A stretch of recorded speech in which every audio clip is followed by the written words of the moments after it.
vanhu vobuda vachiti aiwa Zimbabwe is a crime scene. Pamusoro vaona epowa transition yaitika aiwa kuna General Anselm Sanyatwe naGeneral Emmanuel Matatu.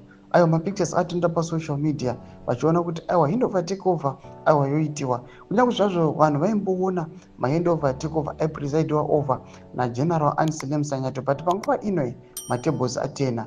General Anselm Sanyatwe ndiwo manje vava kuitwa handover takeover. Ona Philip Valeros kana subscribe like on the bell icon.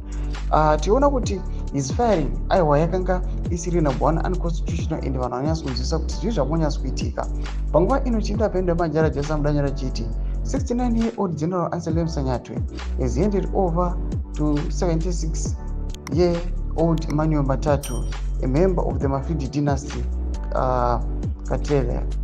Matatu's age is debatable, with some people who grew up with him maintaining that he is 83, and however others say he is 86. Ndomasvika robuda panapa tiona inconsistency makore iriwo rwoka vana vazhinji aiwa vamwe vari kutoti iye Matatu panguva ino ari kunzi ane 76, but vamwe vanhu vatora masvika kuti aiwa this guy ane 83, vamwe vari kuchita ane 86. Even kuna mapictures aikanoratidza kuti aiwa munhuwo akwegura, munhu akura.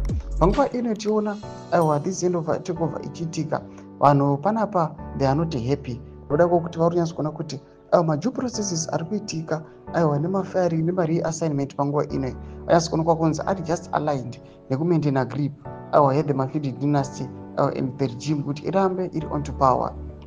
Mbotsa mafunguro enyu muri kudiva pamusoro pechitiko ichi.